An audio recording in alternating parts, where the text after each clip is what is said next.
तो स्वागत है आप सभी का आपके अपने चैनल ऑरेलिया में। मेरा नाम है दीपक। आज हम बात करेंगे आपकी एक नई क्लास, एक नए चैप्टर के बारे में जिसका नाम है लाइफ प्रोसेस। ठीक, तो जैसे कि हम लोग जानते हैं कि हमें कोई भी चीज़, किसी भी काम को करने से पहले ना उसकी कुछ प्लानिंग करनी पड़ती है। ठीक, किसी भी काम को अगर हम करें तो उससे पहले, चाहे छोटा सा भी कोई अगर काम हो, उससे भी पहले ना हमें कुछ ना कुछ प्लानिंग या फिर कुछ प्लान करना पड़ता है कि हाँ, हमें ये काम ऐसे करना है, ये काम ऐसे करना है और ये काम ऐसे करना है। ठीक, तो हर एक छोटी से छोटी चीज़ के लिए हमें कुछ ना कुछ प्लान करना पड़ता है। तो फिर हम एक इतनी बड़ी यूनिट, एक इतना बड़ा चैप्टर पढ़ रहे हैं, तो इसके लिए भी हमें कुछ ना कुछ प्लान तो करना ही चाहिए ना। जैसे कि हमें इस चैप्टर को कैसे पढ़ना है, कहाँ से पढ़ना है, किस तरह से पढ़ना है और किस फ्लो में पढ़ना है, जिससे ये चैप्टर अच्छे से, मतलब इसकी क्वालिटी भी अच्छी हो, इसकी क्वांटिटी भी अच्छी हो। अब खाने की बात तो नहीं कर रहा हूँ मैं, चैप्टर की बात कर रहा हूँ। चैप्टर की क्वांटिटी का मतलब कि आपका जो कंटेंट हो वो भी अच्छा हो, और जो वो कंटेंट आपको याद हो, मतलब अच्छे से वो याद भी हो, वो समझ भी आए। ठीक, तो मैं सबसे पहले आपको ये बता दूं कि मैं यहाँ पे एनसीईआरटी पढ़ाऊँगा। मतलब अगर आप मेरी चैनल पे जाएंगे तो वहाँ पे आपको मिलेगी क्लास 9th एनसीईआरटी सीरीज, जिसमें मैंने क्लास 9th की पूरी एनसीईआरटी को डिटेल्ड में लाइन बाय लाइन, उसकी एनसीईआरटी की मतलब कुछ भी नहीं छोड़ा उसमें मैंने। कि एक एक्टिविटी जो होती है, कुछ टीचर्स एक्टिविटी को भी छोड़ देते हैं, लेकिन मैंने उस एक्टिविटी को भी कंसीडर किया है उसमें। मतलब हर एक चीज़, मतलब एक एक लाइन को मैंने वहाँ पे डिटेल में पढ़ाया हुआ है। ठीक, तो ऐसे ही सेम काम हम क्लास 10th के लिए करेंगे। तो आज से ही हम वो स्टार्ट करेंगे। आज तारीख तो मैं नहीं बताऊंगा क्योंकि मेरे को भी नहीं याद है। वैसे एक बार मैं सोचता हूँ आज कौन सी तारीख है।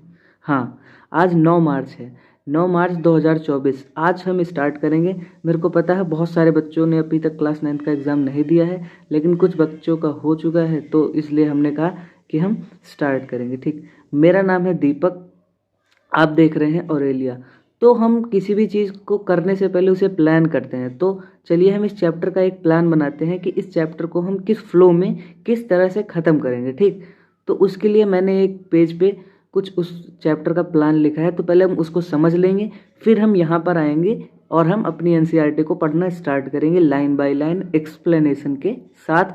और मैं आपको ये एक बात ये बता दूं कि आपको समझ आएगा और आपको बोरियत बिल्कुल भी फील नहीं होगी। मतलब ऐसा नहीं है कि मैं रीडिंग करता चला जाऊंगा, ये जैसे इंग्लिश टीचर्स रीडिंग करवाते हैं बच्चों से कि how do we tell the difference between what is alive and what is not alive. ऐसे नहीं पढ़ाऊंगा मैं आपको अच्छे से पढ़ाऊंगा जिससे आपको समझ भी आए, आपको फील भी आए, और हाँ, आप क्वेश्चंस भी कर पाओ। ठीक, तो चलिए सबसे पहले हम प्लान को समझ लेते हैं कि हम इस चैप्टर को किस फ्लो में ख़त्म करेंगे। ठीक, तो मैं एक बार उस प्लान को ओपन करता हूँ, एक मिनट।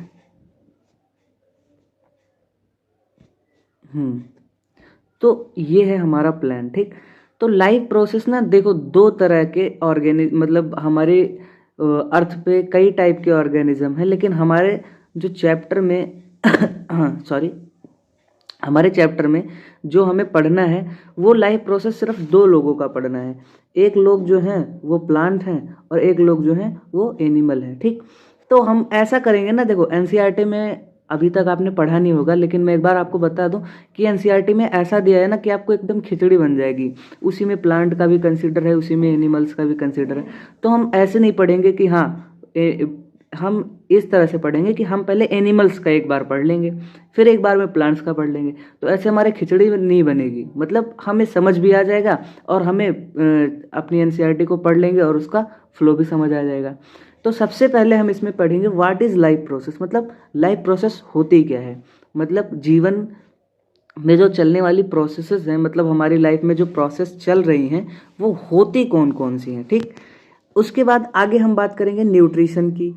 ठीक, अब भाई लाइफ प्रोसेस है तो उसमें न्यूट्रिशन तो होगा ही, मतलब हम खाना खाएंगे उससे कुछ न्यूट्रिएंट्स तो हमें मिलेगा ही, तो उस न्यूट्रिएंट्स की बात करेंगे हम। ठीक, और न्यूट्रिएंट्स भी दो तरह के होते हैं, आपने पढ़ाई होगा क्लास 9th में कि ऑटोट्रॉपिक और हेटेरोट्रॉपिक। ठीक, उसके बाद हम आगे बात करेंगे कि how do organism obtain their nutrition, मतलब ऑर्गेनिज्म अपने न्यूट्रिएंट्स को कैसे ऑब्टेन करते हैं। मेनली हम इसमें न्यूट्रिएंट्स इन ह्यूमन बींग्स, मतलब हम अपने न्यूट्रिएंट्स को कैसे ऑब्टेन करते हैं, हम इसके बारे में देखेंगे। फिर आगे हम बात करेंगे रेस्पिरेशन की। फिर हम रेस्पिरेशन का प्लांट्स का अलग से पढ़ेंगे। ठीक, एक में नहीं पढ़ेंगे कि प्लांट्स और एनिमल्स को एक साथ ही मिक्स कर दिया, ऐसे नहीं पढ़ेंगे। हम पहले प्लांट्स का पढ़ेंगे, फिर उसके बाद हम एनिमल्स का पढ़ेंगे। ठीक, इस फ्लो में हमारा चैप्टर चलेगा। तो आज के लेक्चर में हम क्या करेंगे, हम आज के लेक्चर में सिर्फ यहाँ तक पढ़ेंगे, मतलब what is life process and what is autotrophic nutrition and what is heterotrophic nutrients. ठीक, यहाँ तक हम आज पढ़ेंगे। और मैं ऐसे वीडियोस के मतलब क्या बोलते हैं, टॉपिक वाइज वीडियोस बनाऊंगा, जिससे आपको समझने में भी आसानी होगी, वीडियो की लेंथ भी नहीं बड़ी होगी, और आपको समझ भी आ जाएगा और आपको मज़ा भी आएगा। ठीक, ज़्यादा टाइम भी नहीं लगेगा उससे। तो आगे अगर हम बात करें तो हम पढ़ेंगे ट्रांसपोर्टेशन, मतलब जैसे हमने न्यूट्रिएंट्स बना तो लिए, लेकिन उसे ट्रांसपोर्ट कैसे करेंगे। तो ट्रांसपोर्टेशन का भी प्रोसेस, मैं एक बार कलर चेंज करता हूँ। जो ट्रांसपोर्टेशन का प्रोसेस है वो प्लांट्स में अलग है, एनिमल्स में अलग है। तो हम एनिमल्स का अलग से पढ़ेंगे और प्लांट्स का अलग से पढ़ेंगे। फिर लास्ट टॉपिक इसका आएगा एक्सक्रीशन का। तो एक्सक्रीशन हम एनिमल्स में मेनली होता है, प्लांट्स में वैसे कोई एक्सक्रीशन तो होता नहीं है, तो हम उसको नहीं कंसीडर करेंगे।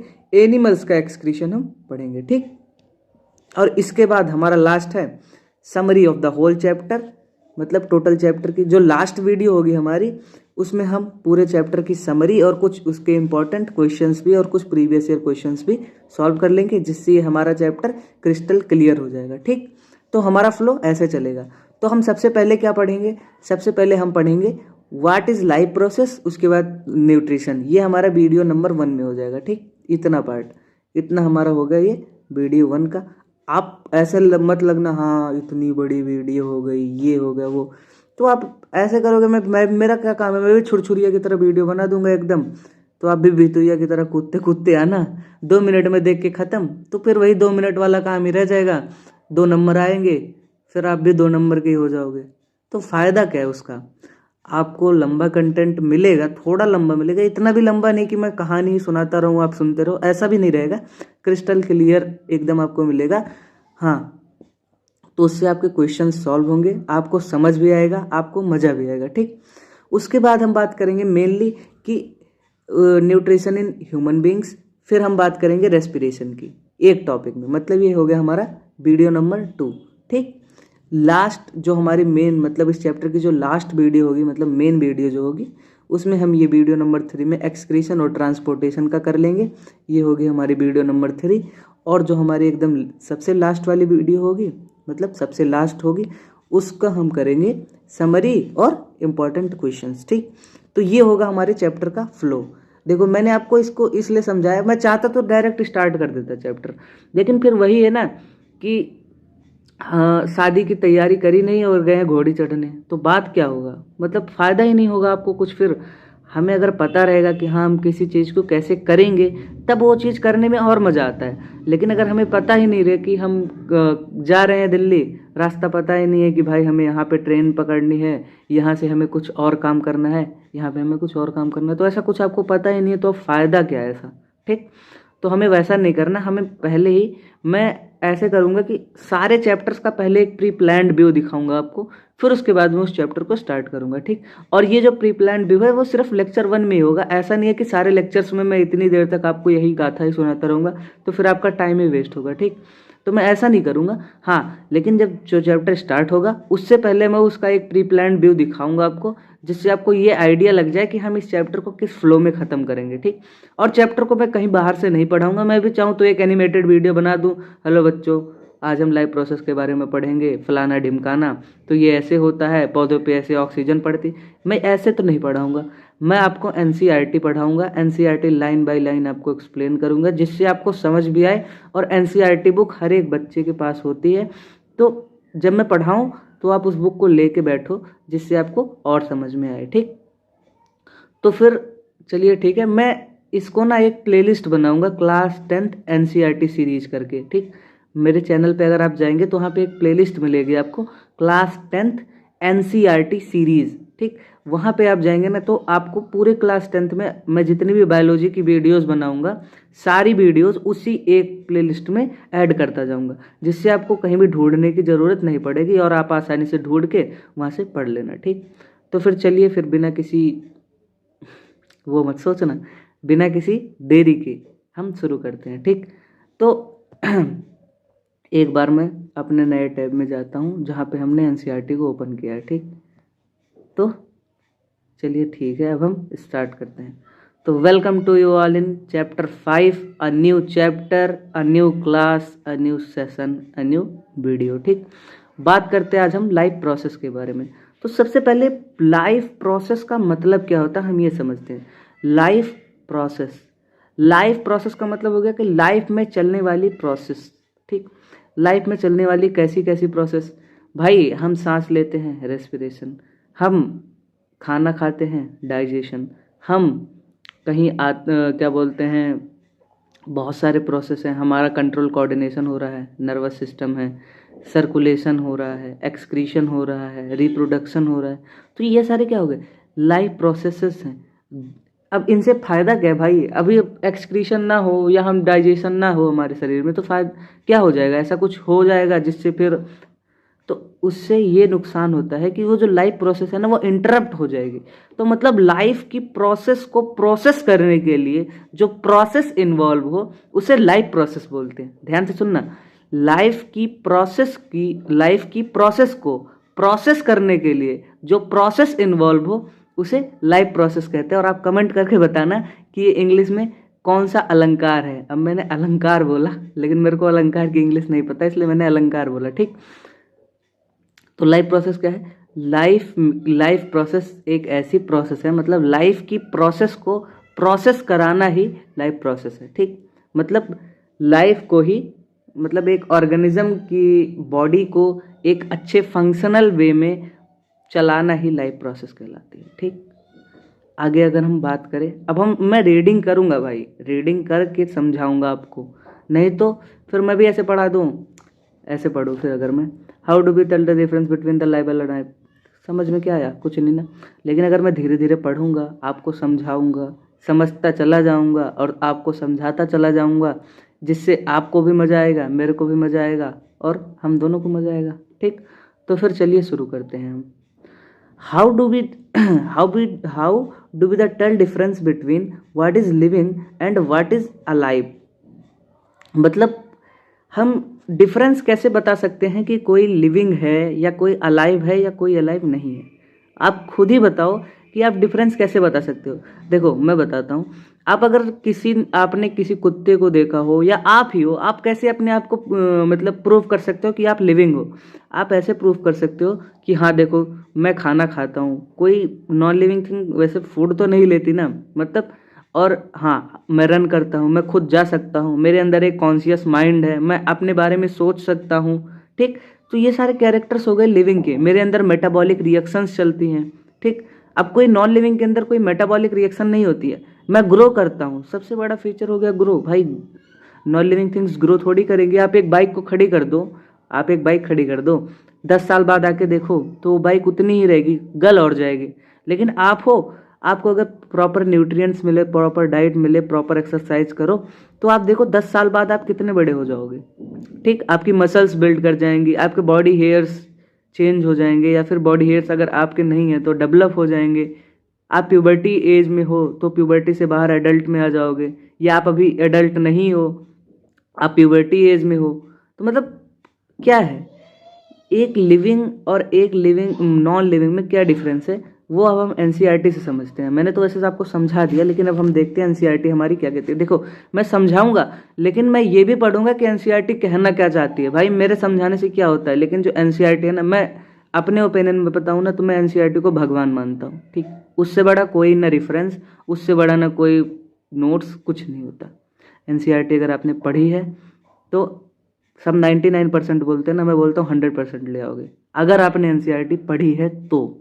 ठीक, तो if we see a dog, अगर हम एक कुत्ते को देखते हैं, dog running, a cow chewing cud और a man shouting loudly on the street, we know that these are living beings.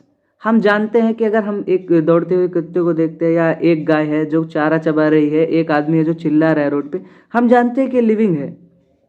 What if the dog और काउ और मैन वर अस्लीप, लेकिन क्या हो अगर ये सो रहे हो, तो तब हम इन्हें लिविंग कहेंगे?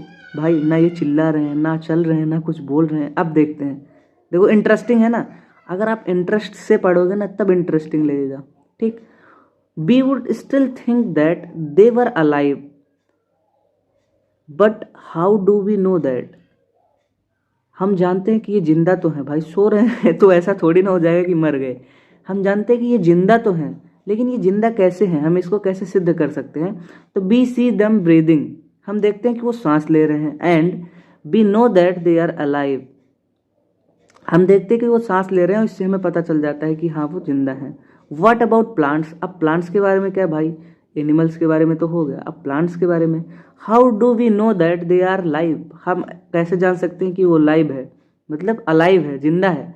बी सी देम ग्रीन, हम पौधों को ग्रीन में देखते हैं ना, अधिकतर पौधे ग्रीन होते हैं। सो वी विल से, अगर हम जैसे कि कोई भी प्लांट है, अगर उसे हम देखते हैं, अगर उसकी लीव्स जो हैं वो येलोइश हो चुकी हैं, तो हम जानते हैं, मतलब कहते हैं या तो ये प्लांट डिजीज्ड है या ये प्लांट डेड हो चुका है। ठीक, लेकिन तो इससे हमें ये पता चल जाता है कि जो प्लांट्स हैं वो लिविंग हैं। In other words we tend to think some sort of movements either growth related और नॉट, हम ऐसा सोचते हैं ना कि हम कुछ मूवमेंट्स या कुछ ग्रोथ या फिर कुछ ऐसे स्पेसिफिक चीज़ को हम देखते हैं जिससे हमें ये पता चलता है कि हाँ वो लिविंग है। ठीक, और not as common evidence for living being, but a plant is not visibly growing is still alive. ठीक, but a plant is not visibly growing, हमें ऐसा तो नहीं दिखता ना कोई प्लांट ग्रो हो रहा है, लेकिन वो अलाइव है। And some animals can breathe without visible movement, कुछ एनिमल्स जो हैं वो ब्रीथ करते हैं लेकिन कोई भी उनकी मूवमेंट नहीं होती। So using visible movements as the defining characteristic of life is not enough, मतलब अगर कोई चीज़ चल रही है हम उससे ये अंदाज़ा लगाए कि वो जीवित है तो ये गलत है, क्योंकि अगर हम इससे अंदाज़ा लगाएंगे ना तो सड़क पे जितनी भी गाड़ियाँ चल रही हैं ना सारी लिविंग ही हो जाएगी। ठीक, तो हम इससे तो अंदाज़ा नहीं लगा सकते हैं कि वो लिविंग है, अगर कोई चीज़ चल रही है तो वो लिविंग है या नहीं। ठीक, तो हम किससे अंदाज़ा लगा सकते हैं, अब हम उसको आगे पढ़ेंगे। ठीक, टॉपिक इंटरेस्टिंग है, ध्यान से समझना। ठीक, अब बात करते हैं, movement over very small scales will be invisible to naked eyes movements of molecules. For example, in this invisible molecular movement necessary for life, if we ask this question to professional biologists they will say yes. In fact, virus do not show any molecular movement in them until they infect some cell, and that is partially why there is controversy about whether they are truly alive or not.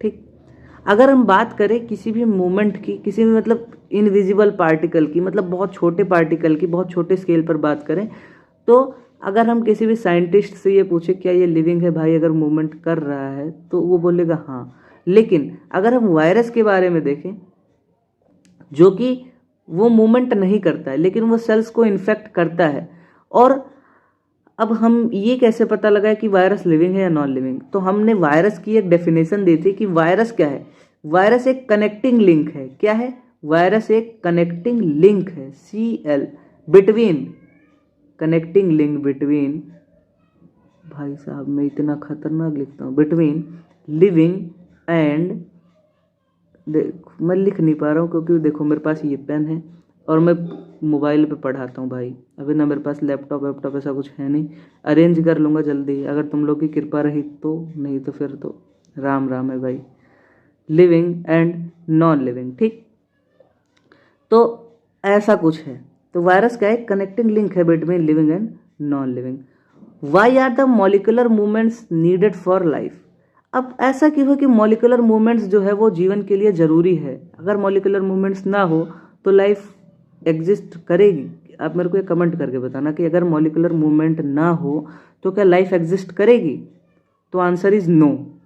We have seen in earlier classes that living organism as well as organized structure they can have tissues, ठीक, जो living structures होते हैं उनके पास tissue होती है, tissue के पास cell होती है, cell have smaller components in them and so on. ठीक, एक ऑर्गेनिज्म होता है, ऑर्गेनिज्म के पास उसका ऑर्गन होता है, ऑर्गन के पास उनके कुछ टिश्यूज होते हैं, टिश्यू के पास उनकी कुछ सेल्स होती हैं और सेल के पास उनके कुछ कंपोनेंट्स होते हैं, जैसे गल्जी apparatus, nucleus and mitochondria and so on. बहुत सारे ऐसे सेल ऑर्गेनलीज होते हैं सेल के अंदर। ठीक, because of the effects of the environment disorganized over time, if order breaks down the organism will no longer be alive। अगर ये मूवमेंट नहीं हो तो ऑर्गेनिज्म जो है वो जिंदा नहीं रहेगा। So living structure must keep repairing and maintaining their structures. Living structures को क्या है कि उनको हमेशा रिपेयर या फिर उनको मेंटेन करने की जरूरत पड़ती है। Since all these structures are made up of molecules, जैसे कि हमें पता है कि जो सारे स्ट्रक्चर्स होते हैं वो मॉलिक्यूल्स के ही बने हैं।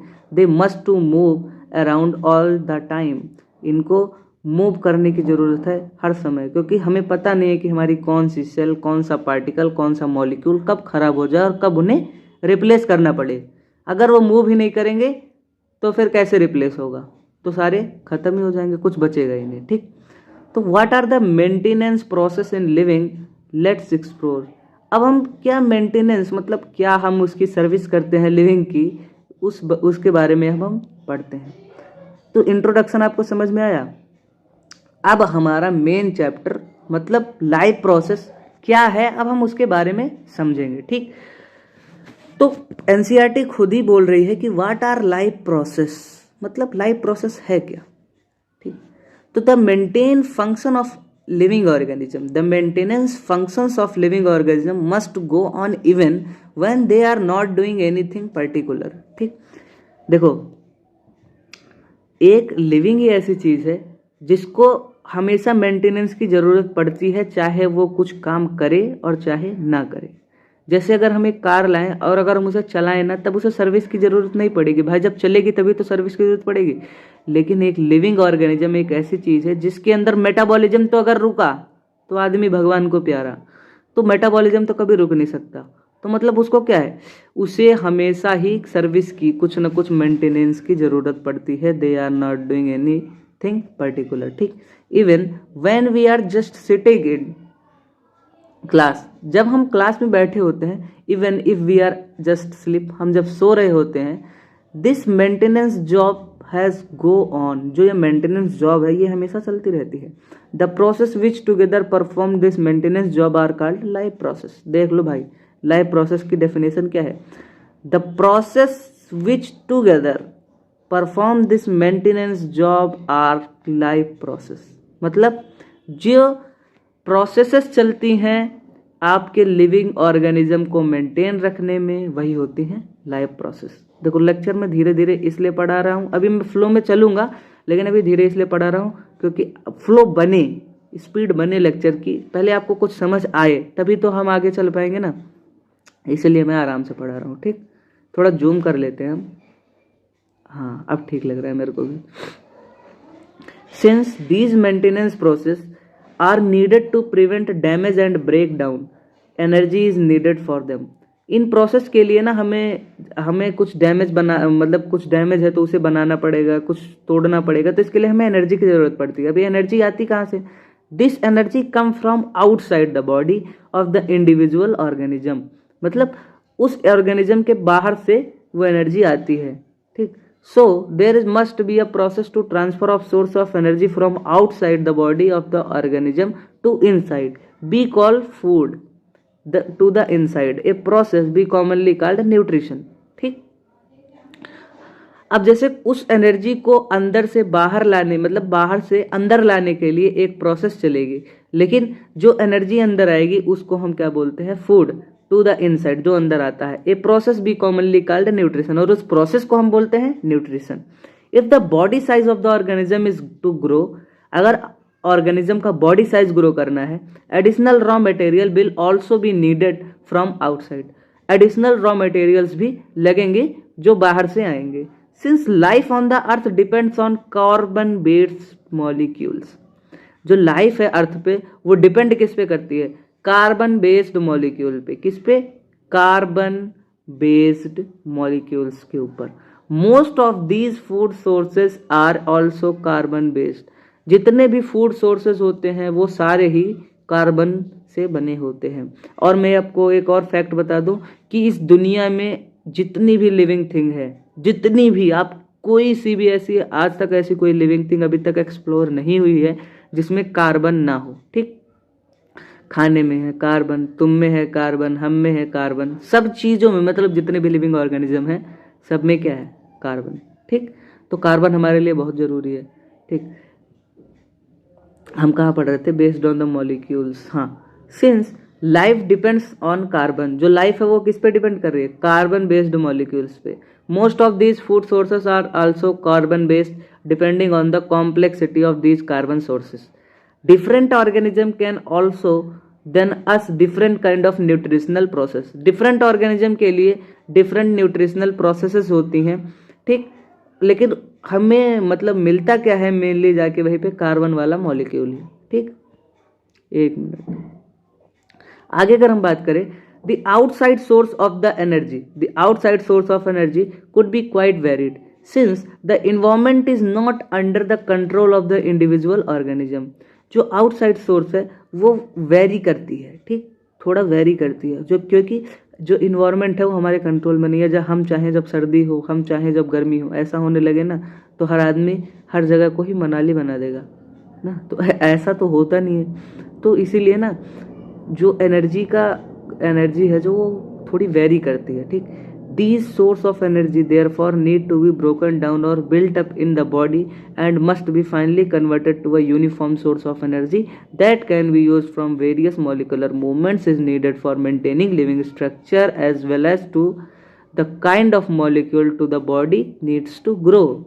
इतनी बड़ी गाथा है इसमें, इतनी अच्छी बात बोली है इसने कहा है कि जो वेरिड एनर्जी है जो हमारी बॉडी में आएगी उसके बाद वो एक यूनिफॉर्म सोर्स ऑफ एनर्जी में कन्वर्ट हो जाएगी, जिसके बाद वो हेल्प करेगी कई सारे मॉलिक्यूलर मूवमेंट्स में जो कि मेंटेन करने के लिए लगते हैं लिविंग स्ट्रक्चर के लिए, और कई सारे मॉलिक्यूल्स जो बॉडी की ग्रोथ में हेल्प करते हैं उसमें हेल्प करेगी। तो for this series of chemical reaction in the common chemical means to break down molecules. जो इतनी सारी केमिकल रिएक्शंस चल रही है, तो एक बार मैं फिर से ये लाइन पढ़ता हूँ क्योंकि इंपॉर्टेंट है। For this a series of chemical reaction in the body are necessary oxidising reducing reactions are of the most common chemical reaction means to break down molecules. ठीक, इनमें बहुत सारी केमिकल रिएक्शन चलती हैं, लेकिन जो मेनली केमिकल रिएक्शन, मतलब जो मेन केमिकल रिएक्शन है हमारी बॉडी की, वो क्या है, ऑक्सीडेशन और रिडक्शन। और ये काम क्या करता है, break down of the molecule. मतलब मोस्ट कॉमन, देखो, oxidising and reducing reaction are the some of the most common chemical reaction means to break down of the molecules. किसके लिए, मॉलिक्यूल्स को ब्रेक करने के लिए। For this many organism use oxygen, इसके लिए बहुत सारी ऑर्गेनिज्म ऑक्सीजन का यूज करते हैं। Source from outside the body, और ये हमारी बॉडी मतलब बाहर से लेती है। The process acquiring oxygen from outside to the body and use it in the process of breakdown of food sources from cellular needs, what is we call its respiration। respiration का मतलब क्या हो गया, हम ऑक्सीजन लें, oxygen लेने के बाद उससे हम अपने शरीर में खाने को तोड़े और तोड़ के उससे एनर्जी लें, वही हमारी प्रोसेस क्या कहलाती है, रेस्पिरेशन। ठीक, अब सिंगल सेल्स में क्या होता है, ये तो हमारे लिए था, हम कॉम्प्लेक्स आदमी है भाई। ठीक, तुम एक कॉम्प्लेक्स आदमी हो, तुम्हारे लिए तो ये था। अब सिंगल सेल के लिए क्या है, तो in the case of single cell organism no specific organs for taking in food, उनके लिए कोई स्पेसिफिक ऑर्गन्स नहीं है फॉर टेकिंग द फूड। ठीक, एक्सचेंज ऑफ गैसेज और रिमूवल ऑफ वेस्ट में भी, एक मिनट यार मैं पीछे हो जाता हूँ, एकदम घुस गया था मोबाइल, सर दर्द करने लगा मेरा। हाँ ठीक है, needed because the entire surface of the organism in contact with the environment. But what happens when the body size of the organism increases and the body design become more complex? ठीक, in case of single cell organism, single cell के organism के case में कोई specific organ नहीं होता है for खाना लेने के लिए। एक्सचेंज ऑफ गैस के लिए, रिमूवल ऑफ वेस्ट के लिए, may be needed because the inter body surface of the organism is in contact with the environment. ठीक, ऐसा क्या है इसमें बोला गया है कि जो सिंगल सेल ऑर्गेनिज्म है उनके पास कोई स्पेसिफिक ऑर्गन नहीं होता है खाना लेने के लिए, गैसेस रिमूव करने के लिए या वेस्ट रिमूव करने के लिए। ठीक, तो इसके लिए क्या है कि उनमें ऐसा नहीं होता, तो उनमें मतलब क्या बोलते हैं कि एक्सचेंज कैसे होता है, तो वो ना डायरेक्टली इन्वायरमेंट से कनेक्ट रहते हैं। जैसे मान लेते हैं ये एक अमीबा का सेल है, यहाँ पे इसका न्यूक्लियस, तो यहाँ पे इन्वायरमेंट है, डायरेक्ट इन्वायरमेंट है, तो इनमें ना एक्सचेंज आसानी से हो सकता है, तो कोई दिक्कत नहीं होती। लेकिन हमारे केस में क्या है, मैं एक बार अपना केस बना के दिखाता हूँ। जैसे आप लोगों का केस है, मान लेते हैं ये एक ऑर्गेनिज्म है, डब्बा एक ऑर्गेनिज्म है, मतलब एक मल्टी सेलुलर ऑर्गेनिज्म है। ठीक, तो सेल तो यहाँ भी है, देखो सेल यहाँ भी है, सेल यहाँ भी है, सेल यहाँ भी है, सेल यहाँ भी है, सेल यहाँ भी है, सेल यहाँ भी है, सेल यहाँ भी है, सेल यहाँ भी है, सेल यहाँ भी है। ठीक, अब तुम देखो, तुम खुद ही बताओ, ये इन्वायरमेंट के डायरेक्ट कांटेक्ट में है ये वाली सेल? नहीं है। ये वाली है? नहीं है। ये वाली है? नहीं कह सकते ना, क्योंकि ये एक मिनट मैं इसको चेंज कर लेता, क्योंकि ना देखो यहाँ पे एक लेयर बनी हुई है। यहाँ पे क्या है, यहाँ पे एक लेयर बनी हुई है, मतलब ये डायरेक्ट कांटेक्ट में नहीं है जिससे एक्सचेंज कर सके। तो वही एनसीईआरटी अब क्या बोल रही है, हम उसको देखते हैं। But what happens when the body size of the organism increases, जैसे हमारा बॉडी साइज इंक्रीज हुआ and the body design become more complex, और जो बॉडी डिजाइन है वो ज़्यादा कॉम्प्लेक्स बन जाए, तो in multicellular organism all cells may not be direct contact to the surrounding environment. जैसा कि मैंने आपको बताया था कि जो मल्टी सेलुलर ऑर्गेनिजम्स होते हैं उनका जो सेल्स होती है, उनकी सेल्स डायरेक्ट कांटेक्ट में नहीं होती है ना एनवायरनमेंट के, तो उसमें सिंपल डिफ्यूजन या ऐसे कुछ जो होते हैं प्रोसेसेस वो हम डायरेक्ट नहीं कर सकते हैं ना। तो वी हैव सीन प्रीवियसली से how in multicellular organism various parts have specialised in the function they perform. ठीक, तो हमने पिछले लेक्चर बोलने वाला था, लेकिन पिछला लेक्चर नहीं, पिछले कुछ मिनटों पहले हमने ये देखा था कि कैसे एक जो सेल होती है वो परफॉर्म करते हैं सारे, मतलब कैसे बॉडी के जो कुछ स्पेशल पार्ट्स होते हैं उनको कुछ स्पेशल फंक्शन होते हैं। We are familiar with the idea that specialised tissue and with their organisation in the body of the organism is therefore no surprising to uptake the food and oxygen will also by the function of special tissues. तो हमें इससे कोई आश्चर्यजनक वाली बात नहीं है हमारे लिए कि हमारे बॉडी में खाना हम मुंह से खाते हैं और सांस नाक से लेते हैं, या फिर एक्सक्रीशन कहीं और से करते हैं और क्या बोलते हैं फीकल मैटर कहीं और से निकालते हैं। तो उसमें कोई आश्चर्यजनक वाली मतलब कोई भी हेजिटेटिंग या फिर कोई क्या बोलते हैं वंडरिंग वाली बात नहीं है कि हाँ कुछ हमारे स्पेशल टिश्यूज़ हैं जो हमारे लिए अलग अलग काम करते हैं। However this poses a problem, लेकिन इससे कुछ प्रॉब्लम्स भी है भाई। अब प्रॉब्लम्स क्या है हम उनको पढ़ते हैं। Since the food and oxygen are now taken up one place in the body of the organism while all parts of the body need them। अब हमने क्या किया, खाना तो हमने मुंह से खा लिया, मुंह को तो खाना मिल गया, अब खाना पैर को चाहिए, तो खाना पैर से तो खाओगे नहीं, तो इसके लिए क्या होगा आप, this situation creates a need of transportation. अब ऐसे सिचुएशन के लिए क्या है, एक ट्रांसपोर्टेशन की ज़रूरत है हमारे लिए, तो carrying food and oxygen from one place to another place in the body. When chemical reaction use the carbon source and oxygen for the energy generation, they create byproducts. They are not useless. They are only useless for the cells of the body, but could even be harmful. These waste byproducts therefore needed to remove from the body and discard outside the body called excretion। जब जो हमारी body है वो खाना बनाएगी, मतलब खाने को तोड़ेगी, तो तोड़ने पे भाई देखो कुछ ना कुछ वेस्ट निकलता है। वो जो वेस्ट है हमारे शरीर को हार्मफुल, मतलब हमारे शरीर को हार्म पहुंचा सकता है। इसके लिए हमें उसे निकालने के लिए एक स्पेशल ऑर्गन्स की और स्पेशल प्रोसेस की ज़रूरत होती है, जिससे हमारी लाइफ प्रोसेस सही से बनी रहे। उसे हम एक्सक्रीशन बोलते हैं। बोलो स्वाहा, मंत्र पढ़ दिया हमने, वाह वाह। ठीक, आगे हम बात करें।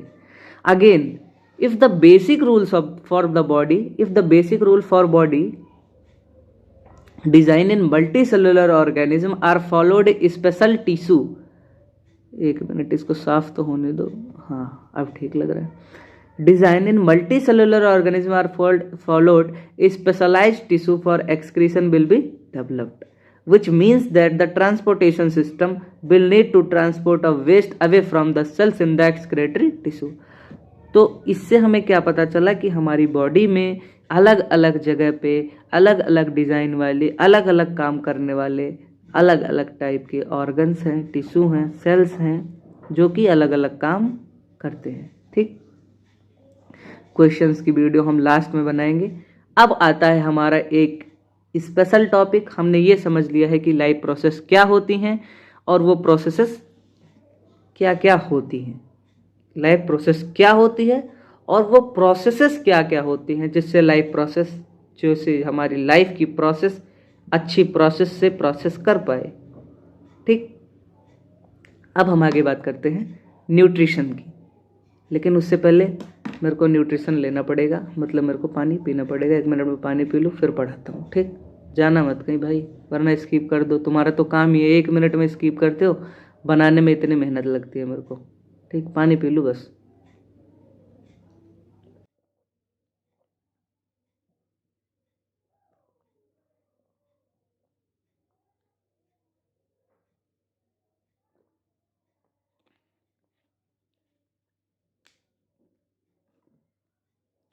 So we are talking about nutrition.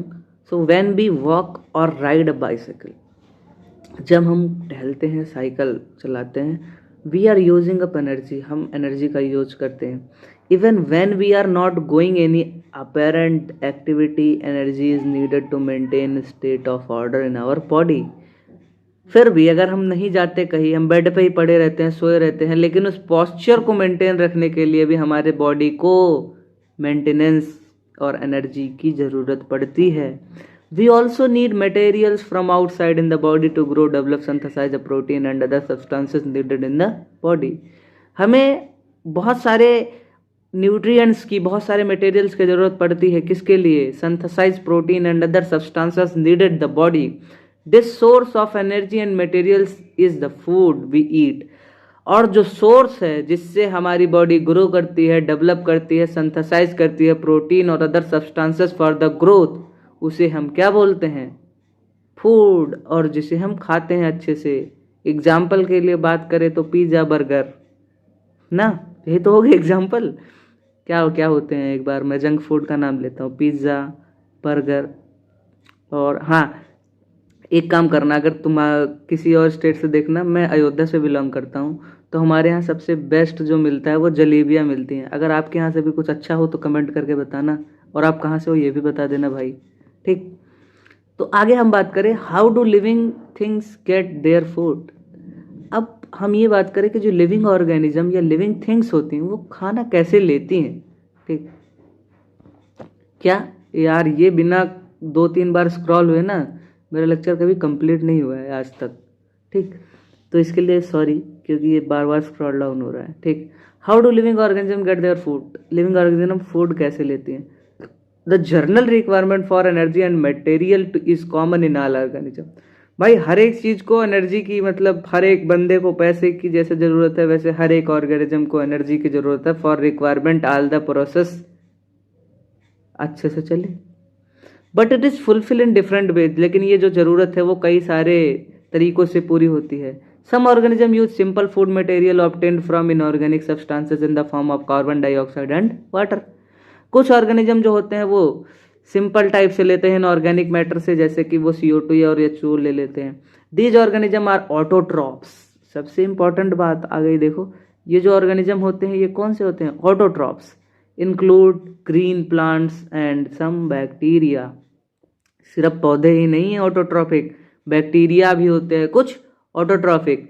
Other organism utilise complex substance. जो अदर ऑर्गेनिज्म होते हैं वो भी कुछ कॉम्प्लेक्स सब्सटेंसेस को यूटिलाइज करते हैं। These complex substance have to be broken down into simpler ones before they can used for uptake and grow of the body. To achieve this organism use biocatalyst called enzymes. अब देखते हैं हम यहाँ पे क्या हुआ। Other organism utilise complex substance.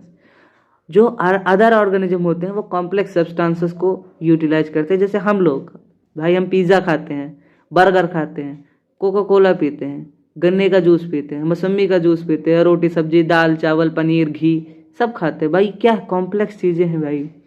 तो इनके लिए ना these complex substance have to be broken down into simple one. इनको तोड़ना पड़ता है सिंपल में, before they can use upkeep and growth of the body. इसको ग्रोथ में लाने से पहले इसे तोड़ना पड़ता है। And to achieve this organism use biocatalyst called enzyme. बहुत इंपॉर्टेंट डेफिनेशन, क्या बायो कैटलिस्ट को ही हम एंजाइम बोलते हैं। और एंजाइम से ही क्या होता है, ब्रोकन डाउन होता है फूड का from complex to simple substances. ठीक, अंडरलाइन कर लेना।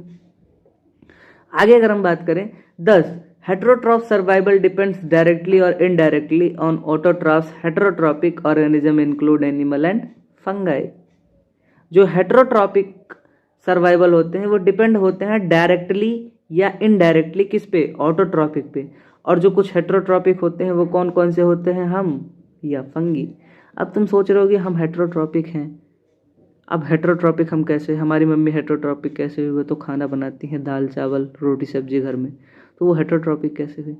हेटेरोट्रॉपिक वो ऐसे हुई मेरे भाई कि वो दाल चावल बना रही हैं लेकिन वो दाल थोड़ी ना बना रही हैं। मतलब अब तुम सोचो कि दाल नहीं बना रही है, भाई दाल ही तो बना रही है, लेकिन जो दाल है वो पौधा बना रहा है, वो चावल है वो पैडी प्लांट बना रहा है, वो गेहूं है वो व्हीट प्लांट बना रहा है। मम्मी तो रोटी बना रही है ना, क्योंकि उन्हें गेहूं मिला है। भाई गेहूं ना मिले तो रोटी कैसे बनेगी, नहीं बनेगी ना।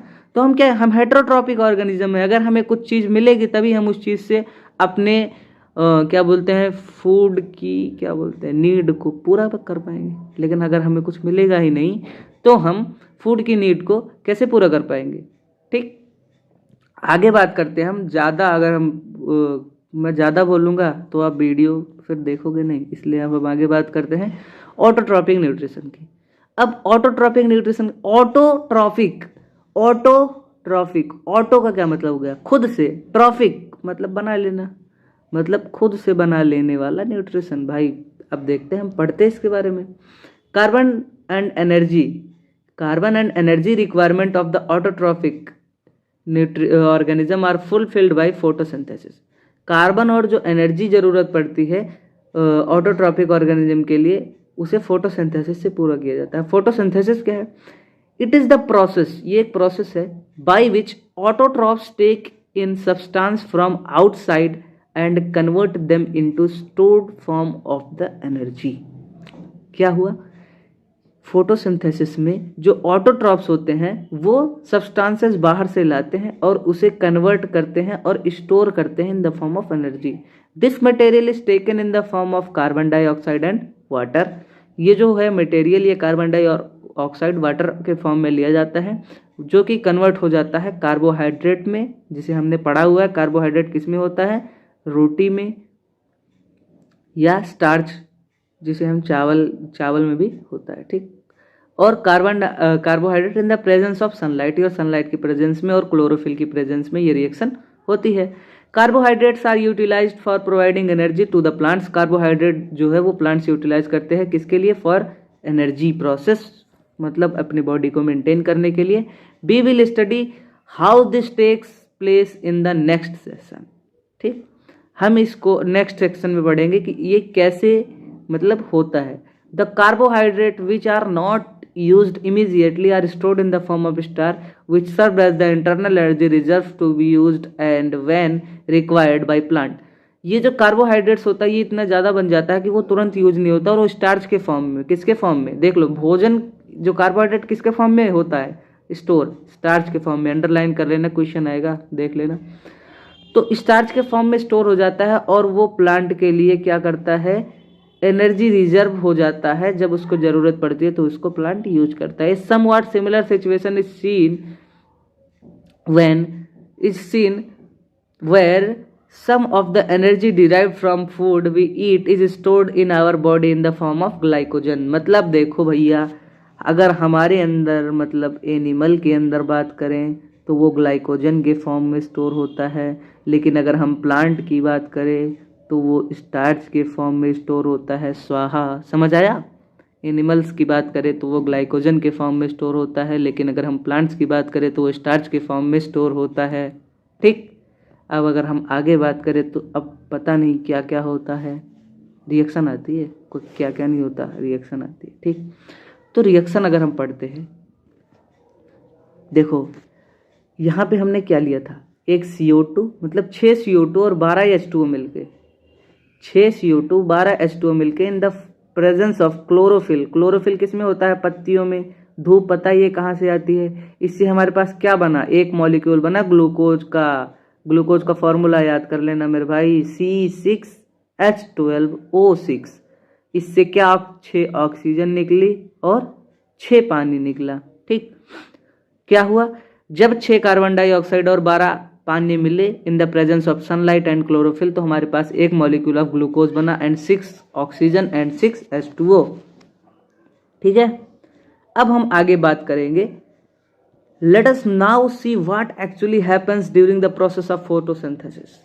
अब हम ये देखेंगे कि फोटोसिंथेसिस प्रोसेस के दौरान एक्चुअली होता क्या है, मतलब ऐसा क्या होता है कि जिससे ये जो कार्बन और वाटर है ये मिल के ग्लूकोज बना देते हैं, ऐसा होता क्या है। The following events occur during this process. कुछ इवेंट्स होते हैं जो इस प्रोसेस मतलब इस इवेंट के दौरान होते हैं। ठीक, अब हम बात करें तो the absorption of light energy by chlorophyll. Light energy को क्लोरोफिल के द्वारा एब्जॉर्ब किया जाता है। Conversion of light energy to chemical energy by splitting of water molecule into the hydrogen and oxygen. ये बहुत ही इंपॉर्टेंट पॉइंट है, ये बहुत ही इंपॉर्टेंट पॉइंट है। ये कन्वर्जन ऑफ लाइट एनर्जी को कन्वर्ट किया जाता है केमिकल एनर्जी में, और पानी को स्प्लिट किया जाता है into hydrogen and oxygen. Reduction of carbon dioxide to carbohydrate. Carbon dioxide से कार्बोहाइड्रेट बनता है और केमिकल एनर्जी कन्वर्ट होती, लाइट एनर्जी कन्वर्ट होती है केमिकल एनर्जी में, पानी स्प्लिट होता है हाइड्रोजन और ऑक्सीजन में। These steps need not take place one after other immediately.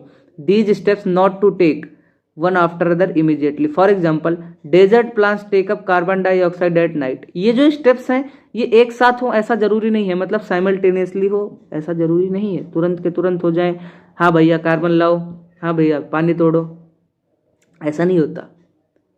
जैसे बात करें हम डेजर्ट प्लांट की, for example desert plant take up carbon dioxide at night. रातों में ही ये कार्बन डाइऑक्साइड को ले लेते हैं and prepare an intermediate which is acted by the energy absorbed by the chlorophyll during the day. और जब सुबह होती है तो जो क्लोरोफिल से ये एनर्जी लाइट एनर्जी लेते हैं उसके ऊपर एक्ट करवा देते हैं, जिससे इनका खाना बन जाता है और इनमें पानी का लॉस ज़्यादा नहीं होता है। Let us see how of the components above necessary, how the, देखो मैं उल्टा सीधा पढ़ रहा हूँ, सॉरी गलती हो गई। Let us see how each of the components of the above reaction are necessary for photosynthesis. जितने भी components थे, कार्बन, ऑक्सीजन, क्लोरोफिल, लाइट, तो ये नेसेसरी हैं। अब ये नेसेसरी क्यों है हम इसके बारे में पढ़ेंगे। If you carefully observe a cross section of leaf under microscope, अभी हम उसको ऑब्जर्व करेंगे, लेकिन ऑब्जर्व करने से पहले हमें पढ़ना पड़ेगा भाई। बिना पढ़े हम ऑब्जर्व कर लेंगे तो फिर उस ऑब्जर्वेशन का क्या फ़ायदा। अगर हम ऑब्जर्व करें, you will notice that some cells contain green dot, कुछ सेल्स ग्रीन डॉट कंटेन करती हैं। एक मिनट अब मैं बताता हूँ। ये लो, इसको साफ होने दो। हाँ अब ठीक है, मैं इसको ऊपर करता हूँ। हाँ क्या है, सम सेल्स, हम कहाँ पढ़ रहे थे, these green dots are cell organelles called chloroplast. इनके पास ना कुछ क्लोरोप्लास्ट है। देखो यहाँ पे ये जो है ना, ये यहाँ पे देखो, ये ग्रीन ये क्या है, ये क्लोरोप्लास्ट है। ठीक, ये है chloroplast. These green dots cell organelle called chloroplast which contain chlorophyll. इसके अंदर क्या होता है भाई साहब, क्लोरोफिल। इसके अंदर क्या होता है भाई साहब, क्लोरोफिल। ठीक, आगे अगर हम बात करें, let us do an activity with demonstrates that chlorophyll is essential for photosynthesis. अब हम एक एक्सपेरिमेंट करेंगे जिससे हमें ये पता चल जाएगा भाई कि जो क्या बोलते हैं, फोटोसिंथेसिस के लिए ना क्लोरोफिल होना बहुत ज़रूरी है। अब इसके लिए हम एक एक्सपेरिमेंट करेंगे। और मैंने तुमको बताया था कि मैं एनसीईआरटी की एक एक लाइन पढ़ाता हूँ, तो हम इस एक्टिविटी को भी पढ़ेंगे और बिन पढ़ेंगे तभी समझ में आएगा, नहीं तो फिर ऐसे ही भगा दूँ तो क्या फ़ायदा।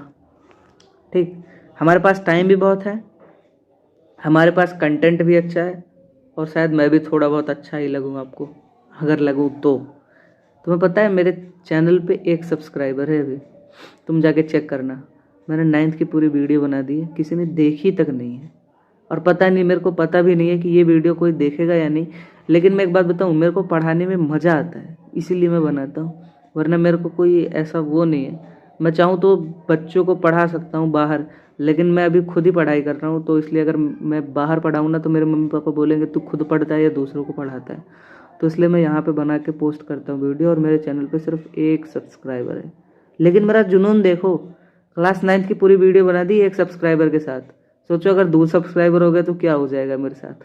ठीक, तो फिर देख लेना, अगर तुम्हारा मन करे सब्सक्राइब करने का तो कर देना भाई का चैनल, नहीं तो वैसे चैनल तो तुम्हारा ही है, मर्जी भी तुम्हारी। आगे हम एक्टिविटी पढ़ेंगे। तो एक्टिविटी 5.1, ये एक्टिविटी के बाद ना हम आगे कल पढ़ेंगे, ठीक, क्योंकि लेक्चर अगर ज़्यादा लेंदी हो जाएगा ना तो आप फिर वही देखोगे ना, जब क्लिक करने से पहले ना बंदे को ऐसा लगता है बस ये पागल सा आदमी है जो इधर उधर का करेगा। तो इसलिए ना मैं ज़्यादा बड़ा लेक्चर नहीं करूँगा। ये जो एक्टिविटी इसके पढ़ने के बाद हम अगले लेक्चर में आगे की बातें करेंगे, ठीक। तो टाइम भी काफ़ी हो गया है। तो take a potted plant with variegated leaf, for example money plant और कॉटन। एक वेरीगेटेड लीफ लेंगे और मतलब एक जैसे मनी प्लांट या कॉटन्स की लीफ लेंगे। Keep the plant in dark room for 3 days। उस प्लांट को, उस लीफ को हम 3 दिन तक डार्क रूम में रखेंगे, so that all stars get used up.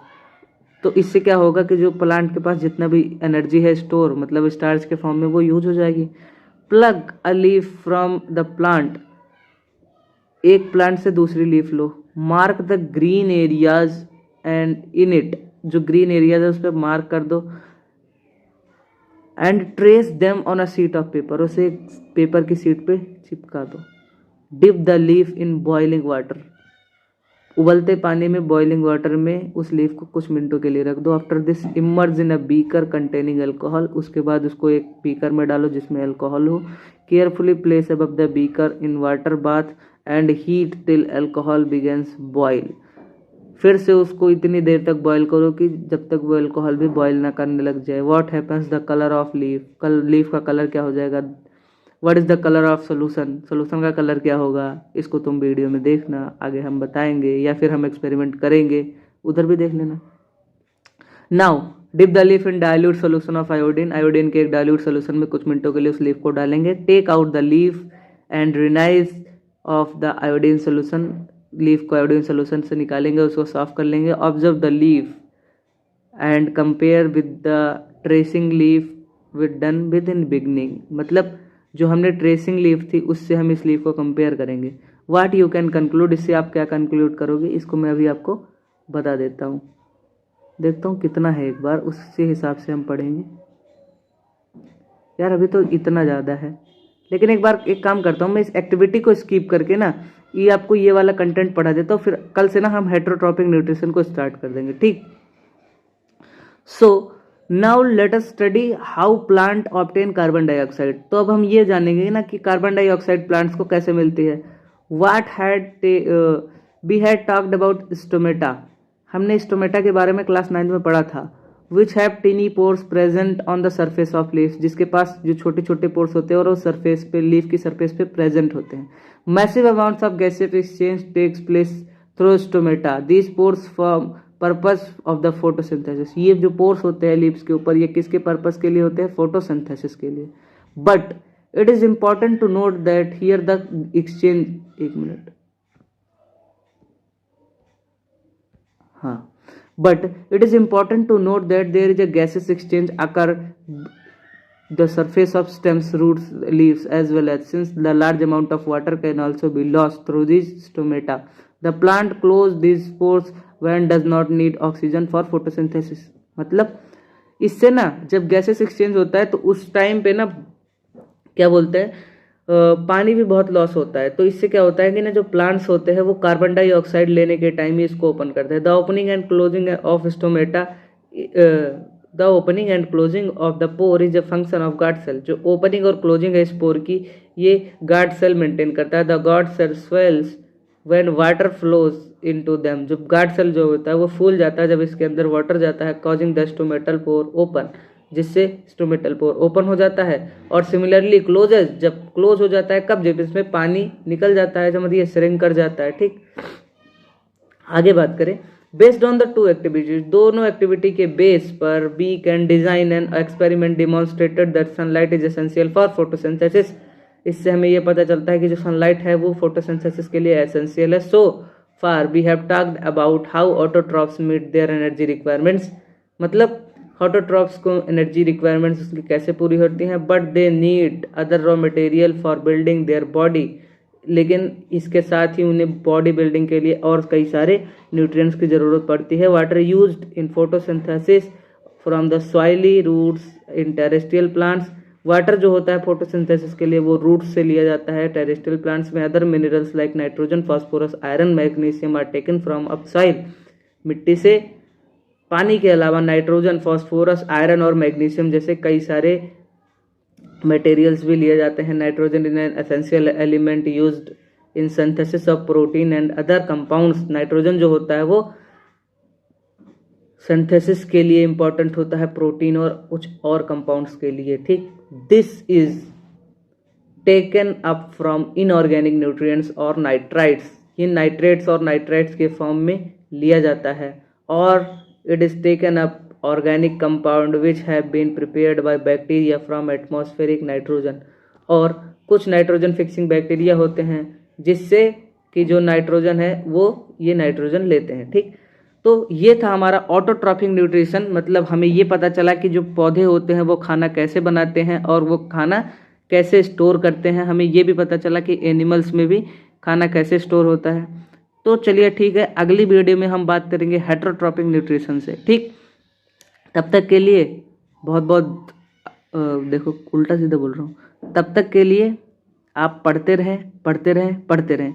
और वीडियो अच्छा लगा हो तो लाइक कर देना और सब्सक्राइब भी कर देना। अगर भाई का चैनल तुम्हें थोड़ा एक आध सब्सक्राइबर बढ़ा हुआ दिखे तो, तुम्हारा मन करे तो कर देना, नहीं तो फिर हम हैं कुछ भी नहीं।